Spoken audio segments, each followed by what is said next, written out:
All right. Well, you guys, welcome back again. Today, in this lecture, part of the lecture series, we're going to talk about the inner man and the outer man, or said in a very interesting way, fooling self, which we will get into at the end of the presentation. But essentially, what I want y'all to be considering is this inner man and this outer man, and how it appears to be that there's two beings. There's I, and then there's what I calls itself. And there's the outer man with the senses, the inner man that experiences all things at any given time. So we're calling this presentation fooling self. So when it comes to whatever you have going on in your life, we're paying attention to what's going on outside. Our bank account, our relationship status, our medical diagnoses. And majority of our life, we've been paying attention to the outside world. We get to the age of reason around somewhere between the ages of 7 and 12, and we start believing in the outward projection, and then we end up living in a world of feedback loops, essentially based on the assumptions that we accept to be true about ourselves. And as we accept these things to be true, they get out pictured in the world. So understanding this is what we're going to dive into. We're going to talk about the difference between the two men, which is actually only one man who's fooling himself to believe there's two.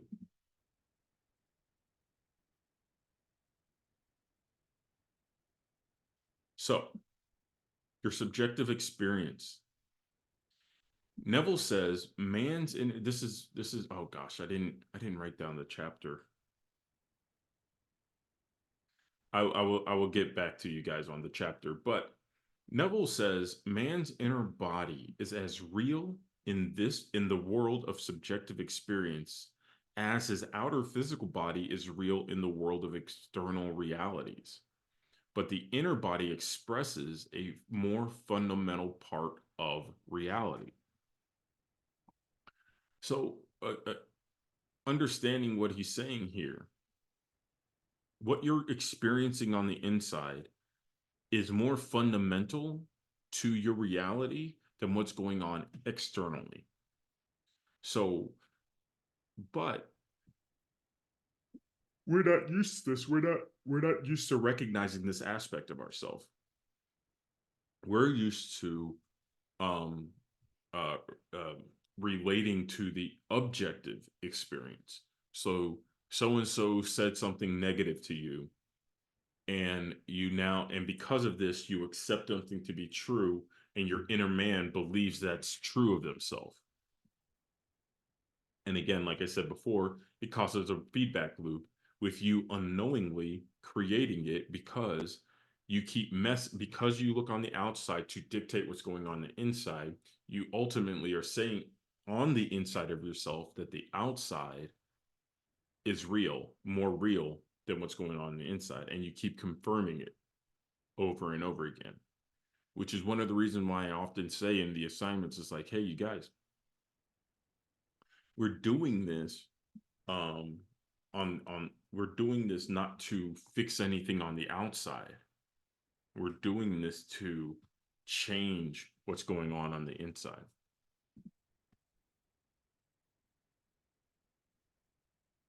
So we want to attune on the inside.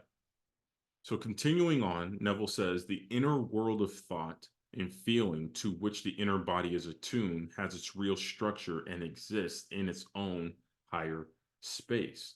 The inner world of thought and feeling to which the inner body is attuned has its real structure and exists in its own higher space. So whatever you are thinking feelingly about at any given time, your body believes it's true at the moment it's having that. And by believe it's true, I mean it's attuned to it. That's what you're, as like Abraham Hicks folks would say, tuning your vibration or raising your vibration. As we operate here in the Faithful Visionary Project and learning the law of assumption, we recognize that it's actually the thinking and feeling is the assumption we're making at any given moment. So the inner thought and feeling in which the inner body is attuned has its real structure and exists in its own higher space. So it's complete. It whatever you're thinking feelingly has nothing to do, even though it seems like it has nothing to do with what's going on in the external world, and has everything to do with what's going on in your internal world, in your higher self, in the higher space.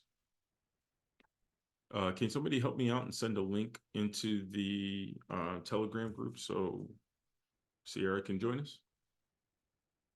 So as you're tuning to the inside,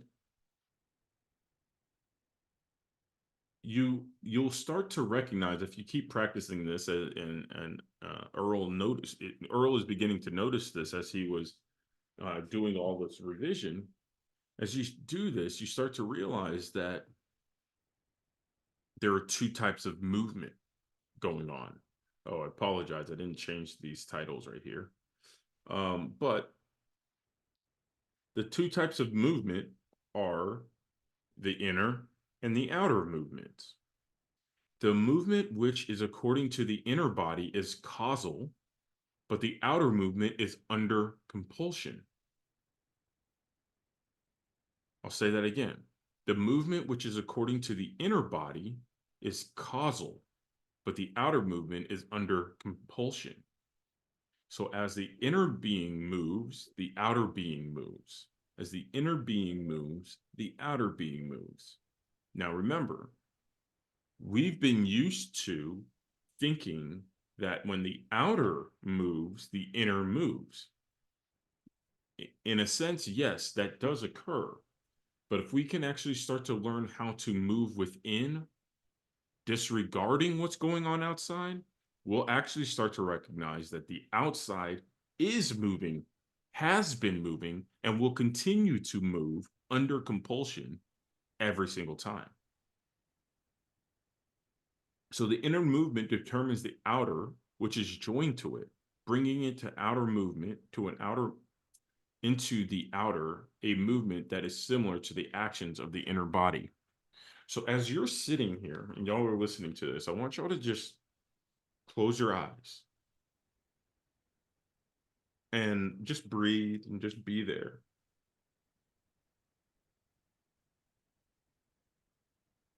And I want y'all to just imagine your favorite childhood nostalgic moment. It could have been like a birthday party, or like someone gave you a teddy bear, or maybe it was a TV show or a song from your childhood. But just think of a very familiar nostalgic moment in your life. And notice, as you're thinking about it, if you have a slight change in your heartbeat, or maybe you have a little smirk on your face because of it. That inner movement causes something. It's the same with negative emotions or negative feelings, quote unquote negative, everything being relative. That inner movement that you're experiencing determines how your body even reacts right there. So the inner movement, but moving on, the inner movement is the force by which all events are brought to pass. Outer movement is subject to the compulsion applied to it by the movement of the inner body. So going back into the exercise, I would like y'all to imagine right now that you have a pickle jar, or jam jar, jelly jar. It's sitting right in front of you, and I want you to grab it with your imaginary hands. And notice how your body might even want to do that action. I want you to still the body, but do the action in your imagination in picking up that jar and opening it. And now imagine as you're opening it that the top pops, as in that sound that it makes. And imagine that tug. Imagine what it feels like to tug on the on the top. Why can't I speak right now? And just imagine the tension that you feel when you're trying to open it and the pop it makes. Now, with your imaginary hand, I just want you to grab that pickle and take a bite and experience the taste of the vinegar and the sound of the crunch.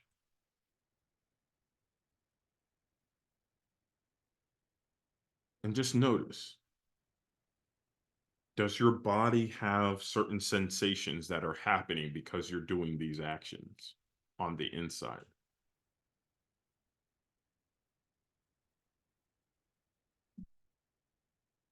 So that said, that's the inner movement, but the same thing could be said of the outer movement. As you're reading this, same thing can be said. And this is what we habitually do is we physically open the pickle jar, pull the pickle out, eat it, and then completely forget it. Excuse me. And then completely forget about it. Not at all aware of what's going on inside as you're doing all that. Talking to yourself, saying things to yourself, whatever. So that's outer movement. Outer movement is it's a reality. It's actually happening, but it's not the fundamental to the reality that we are in. Because it's ultimately we are fooling ourselves.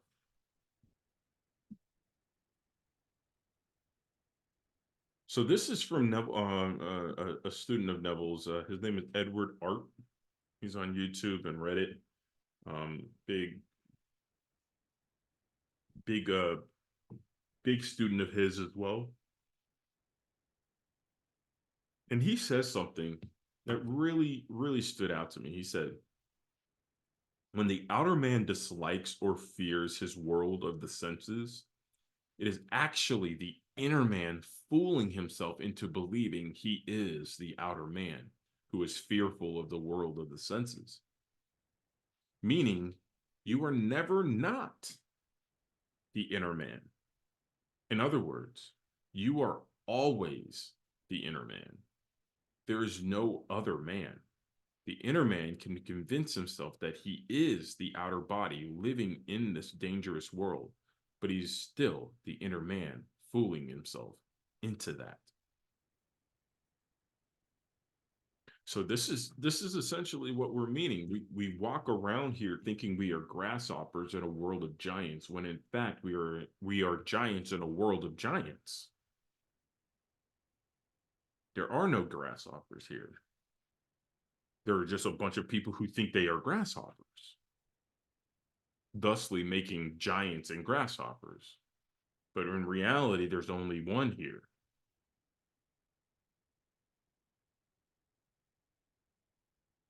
So whatever is occurring in your life right now, you guys, and you're so attached to the five senses and the reason that says that that is what is, and this is how it's going to be, and nothing will ever change, your inner man is lying to you about that because that's what you have it set on. You have it set on kick me. You have it set on kick me. You wonder why people are treating you the way you are is because on the inside, you have told them to treat you that way.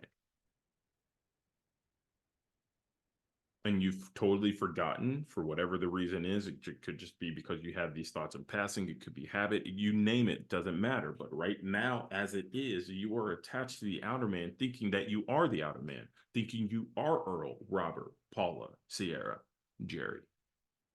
When in fact, you are the one who's calling himself that. And because of that, you can call yourself anything. I am wealthy. I am healthy. I am loved. I am abundant. I am whole. I am complete. And there's nothing on the outside that can tell me otherwise. In fact, I will not force the outside to tell me these things. They will catch up.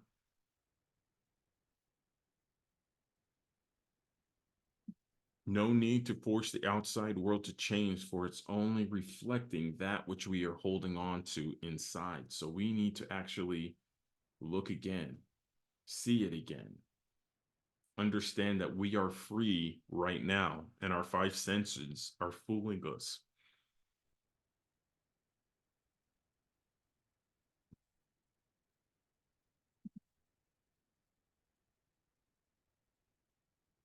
So yeah, that's essentially where we are today with fooling self.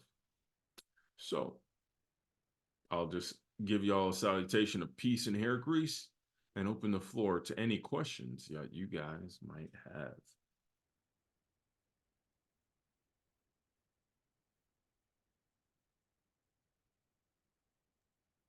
As you were talking, I was thinking of the Matrix. It sounded like Morpheus for a minute. Who sounded like Morpheus? You, like the words, like it sounded like something Morpheus would be saying. I was like, yeah, I should release myself from the Matrix. Mm-hmm. Well, I wouldn't even necessarily. Yeah, well, yeah. When you're imagining release yourself from the Matrix, but the Matrix is going to matrix, and the Matrix is only giving you who you are.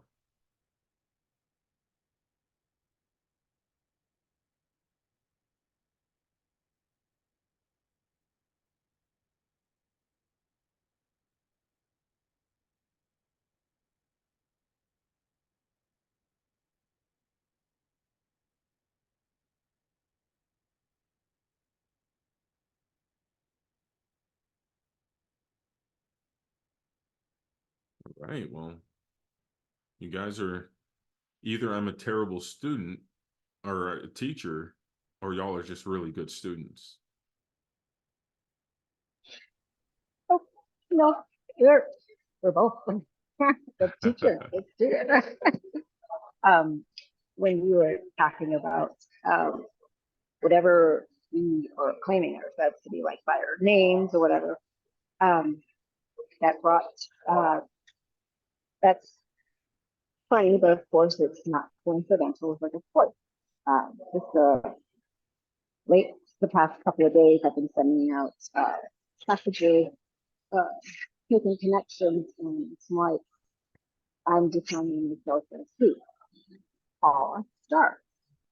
And I'm neither because that's just really what I'm choosing to, that's who I'm choosing to define myself as, meaning why. So, yeah.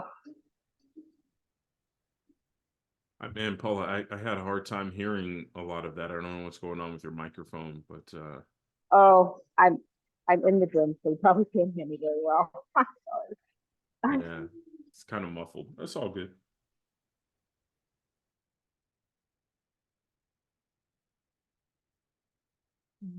But also on a serious note, like it was just good to know. It was a good reminder that the worlds are separate. You know, the inner man, outer man. Um, and that exercise was very good because as I do my 3 by 3, I in some cases it's hard to imagine the the end result. I won't say hard, it's just the not the imagine, but the feeling of the end result, you know? And so I would normally resort to just thinking like an image or affirmations, that I am financial freedom, I'm this, I'm that, and so on and so forth. But I want to take it a step further to tethering the feeling of financial freedom. I am love. I am creation. I am the epitome of manifestation. Things like that. It would be good to tether a feeling like you were saying, like the popping of that pickle jar, the taste of the pickle, as as you are being the inner man, rather than waiting for it. So that's where I am, is trying to associate a feeling with the accomplishment of my end goal. So yeah, it was just good to have that exercise, kind of think about what it would feel like to, for an example, be financially free, Yeah.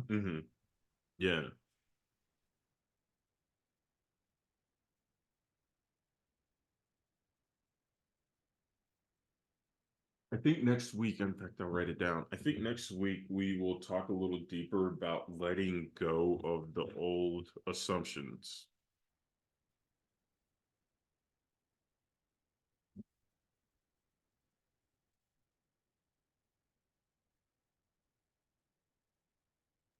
Okay. The reason why is because I have come to find that with all the things that we talk about, revision, of course, law of assumption, and all this stuff, that uh, a lot of times there are certain assumptions that we've taken on and accepted that are just running on autopilot that aren't actually serving us.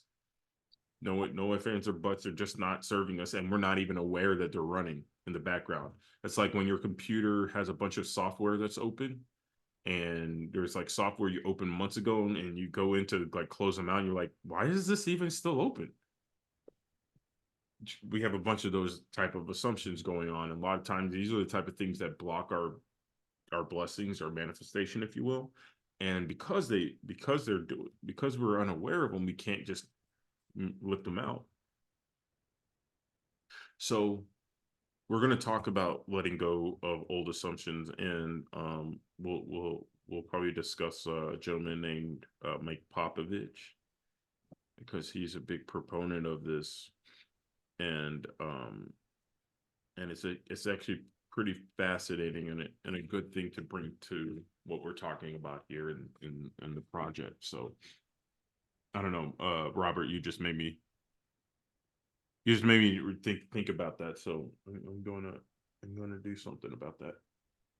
Yeah, that is also something that I have been working on, my like a side project, releasing um old assumptions, like, and I personally think most of them, for me, it comes up from like disagreements or arguments I have with people, or a situation not working out in my circumstance. I go, oh yeah, maybe I am this, and as time goes on, it similar situations will have me thinking subconsciously, yeah, maybe that person is right, Right. um and as I am manifesting, that's one of the things I've been trying to clean up in my own head, is specific thought processes, and I've realized from my own accomplishments that many of the things that people say, it's just bullshit,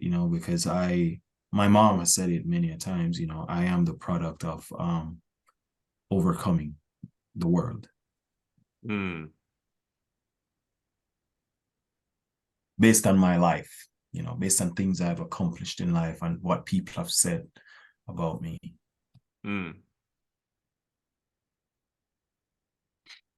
Yeah, it's all again, you guys, if y'all have this uncritical observation of the things that you're saying to yourself about yourself in your day-to-day life, you'll see the results of it. Like they're there. They're right there. And all you have to do is do that change within, and bam. I will say also, like you've been saying on, you said on Wednesday, celebrate the small wins. You and Earl were saying, like that has been impacting tremendously the last 2 days. Amazing. In well, from the perspective of manifestation, yes, but also as I'm thinking about it, letting go of the old man, like the small things, you know. I'm sitting there. I remember I used to go, oh, when I renew my car registration is going to be a lot of money.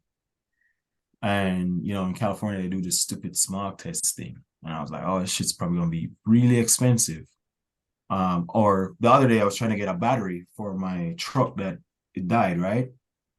And I go, oh, shit, it's probably going to be expensive. The guy goes, no, man, your shit's on warranty. It's only $17. I was like, what?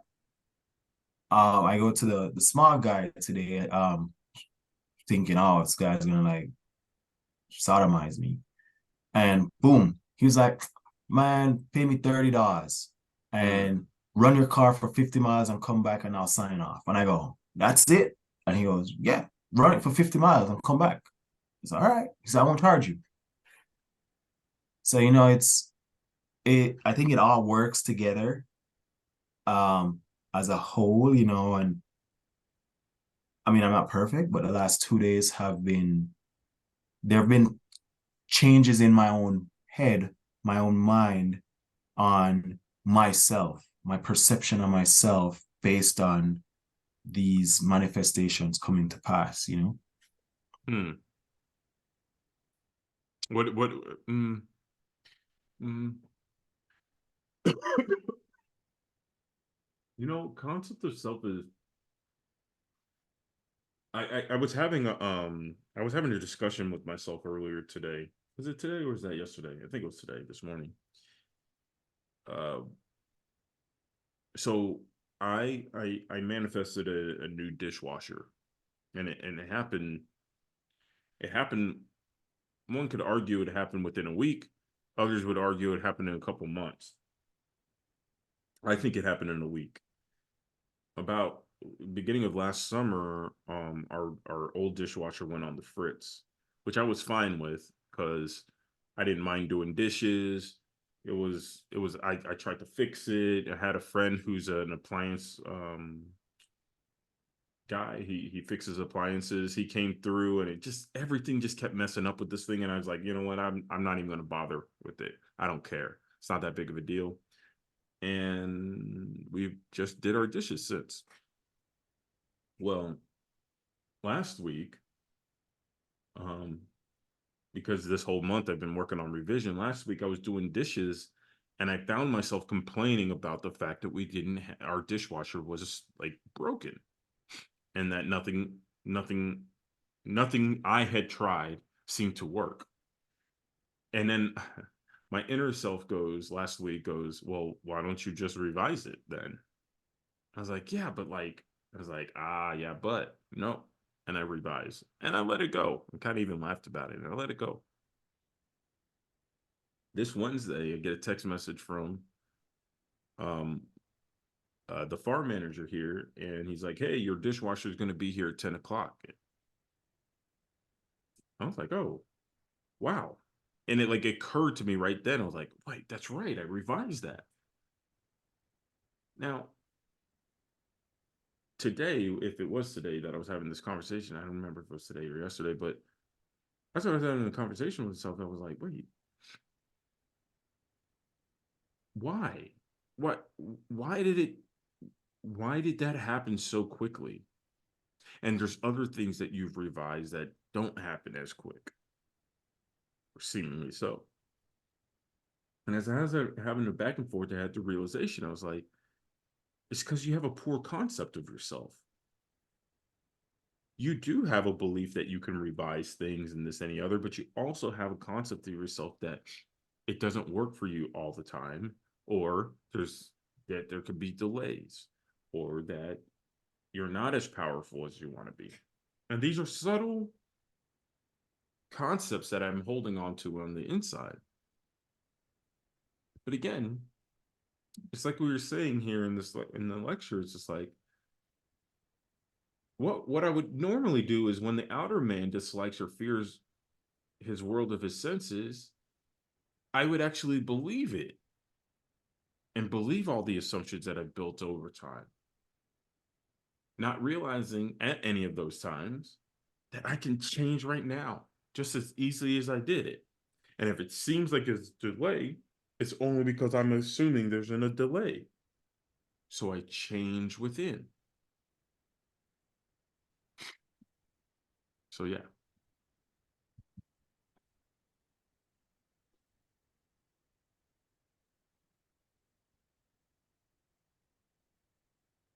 Yeah, everything you just said was pure gold to me because I was sitting here kind of feeling kind of spooky how me and Robert is going through the same thing, and then heard you say it. So what you just described is the exact reason I be shocked when stuff come to me fast, and I never realized that I was down in myself the way you was just explaining. But actually today, what I've been doing these last couple of days is I revise anything I don't agree with as it's not only working for me, but it's working on me too. And I just accept it as it's doing good for me. Mm-hmm.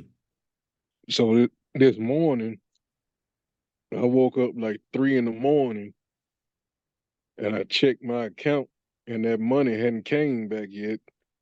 So I went back into my negative funk. But the night before that, that's when I said, no, it's all working for me. So when my alarm went off at 7, it was time for me to go to work. I checked it again with that negative doubt, and the money was there. And that literally shifted my whole energy because it made me accept that I'm looking at things wrong. I'm already expecting a loss, even though a win is already on the way. Mm-hmm. Then I get to work. I drive the truck all the way onto the parking lot, and the truck break down. So I ended up losing a run today, but I ended up not only did I get the day off, but everything on the truck got fixed that I didn't want to have to wait to get fixed. So the truck breaking down worked in my favor. Mm-hmm. And it's like I'm starting to see how everything I used to call bad is nothing but the process of what I asked for working in my favor. Mm-hmm. And then yeah, you're but now here's the thing, and see the thing is because you're doing this work, Earl, these things aren't knocking you off your rocker like they used to, right? It's like I don't even, that's what I'm revising now is I'm not even allowing myself to get mad or think that it's bad. It's like I'm revising, removing myself from seeing anything as a reason why I should shift my energy. Mm-hmm. Mm-hmm. Mm-hmm. Exactly. Unwavering. Unwavering. There's no reason to get your cues from what's going on the outside because everything on the outside is all it's either old news or following your state of consciousness. That's it. In fact, it's just old news. Everything you're experiencing is just old news. Not to say that you need to discard old news. You don't need to throw the newspapers away and unless you want to, but that's what you're experiencing. Don't let that stuff affect what's going on inside. You have things that are it's all perfect. Like Earl said, it's like, look, the thing was on his way, he had a negative thought or negative feeling, this and the other. Well, so he's getting the good that he asked for, didn't realize it was on its way, But in that whatever now moment he had those negative feelings and thoughts, that's going to pop up at some point. Today, tomorrow, next week, I don't know. It will pop up. But here's the game. If Earl continues to go unwaveringly and keeps identifying with the inner man, and the inner man fulfilling on what he wants, not worried about what the outer man wants, he's going to actually start experiencing that stuff in the physical, the positive stuff in the physical, consistently. But right now, he's still in this process of cleaning up his inconsistencies and his unawareness. He's not cleaning up; it's already clean. But he's walking a bridge as he's watching it get cleaned up, and hopefully, he stays in the unwavering state as it's being cleaned up, and ceases the identification with what's going on with the outer man.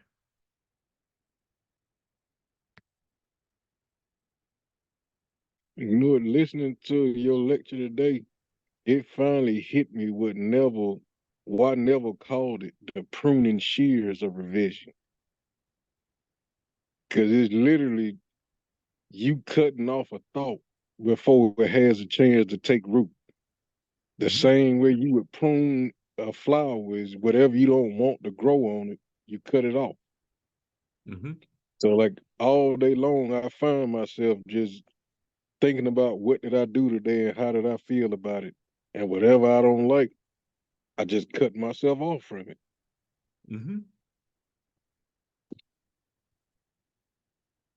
Nailed it. Keep it up. Keep it up. Keep it up. Exactly right.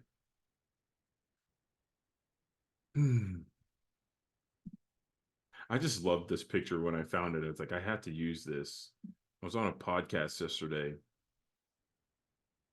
and on the podcast, I used this analogy of how the mirror, in what ways the mirror reflects what's going on the inside.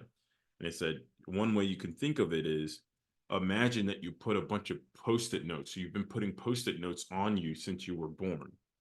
Hey, I'm Jerry, treat me this way. Hey, I'm Jerry, treat me that way. Hey, I'm Jerry, do this, do that, and the other.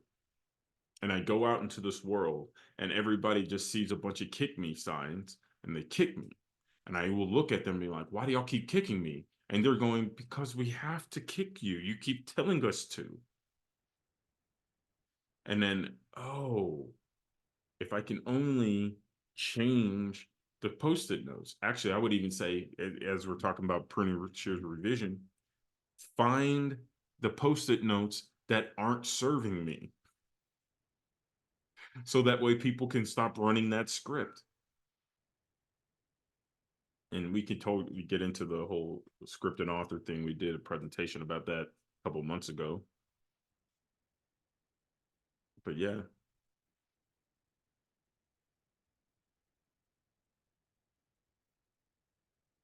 All right, y'all. Well, that's it. And I don't really have much else. It looks like you guys are on pace. I see Sierra's here. Sierra, how are you doing? Just wanted to say hi. I don't know if you wanted to share anything. All right, can you hear me? I can. All right, great. Hi, everybody. I'm always driving, right?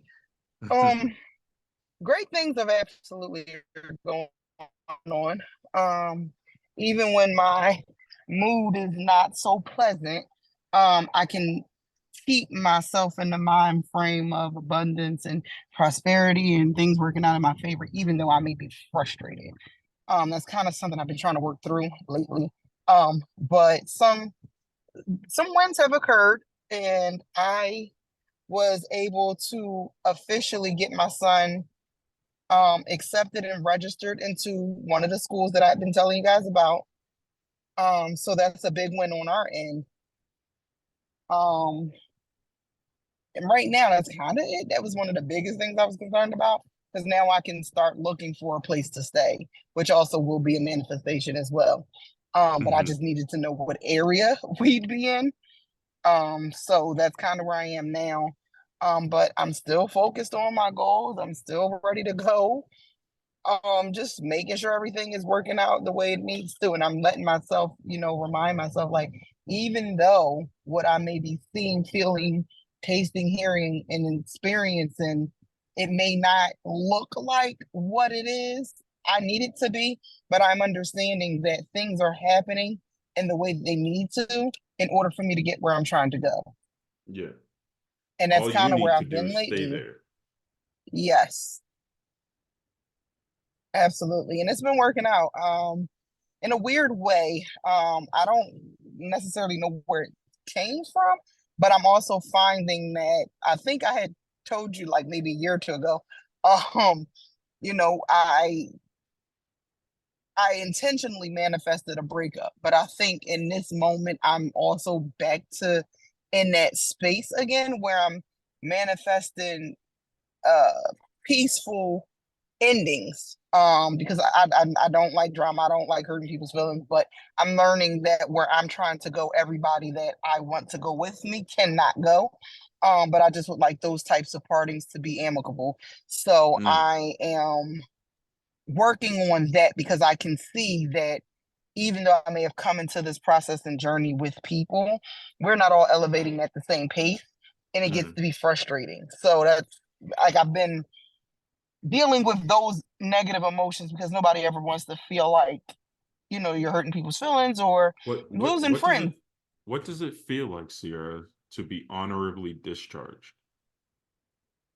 I don't know because I've never been there. I've never had to deal with that, but I can only expect that, it's like, It's you've done your part and now it's time to say goodbye.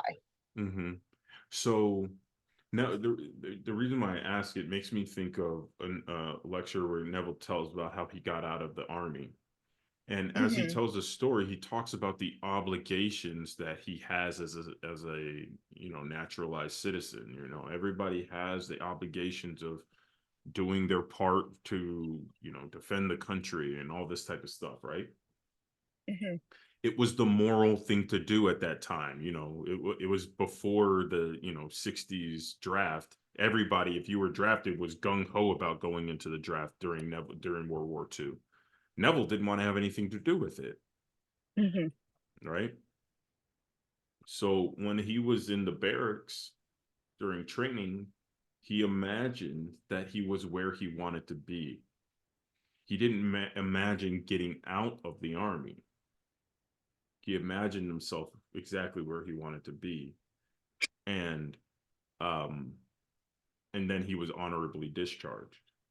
So a lot of Mm, times I see. people will want to break up or divorce or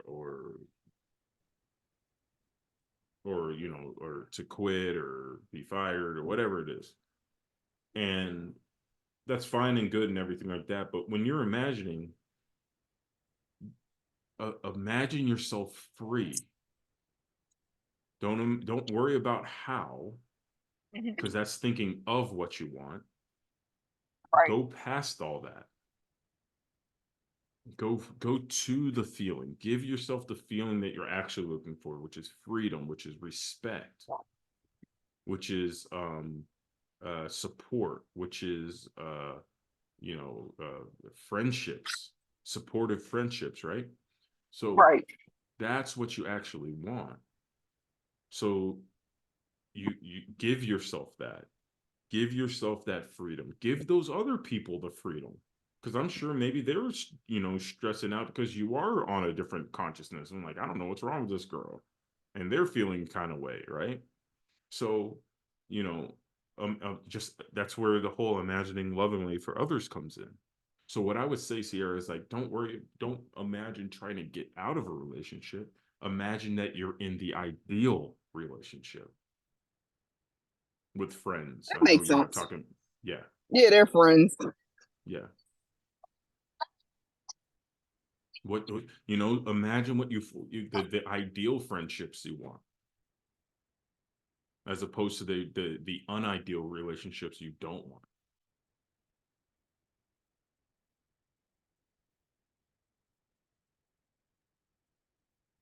Cool. I love chatting with you guys. It's always awesome, very enlightening, and, And it always seems that there's always a little nugget of assignment for one of y'all. Thank you. What was that? I said thank you. No, thank you. Thank you.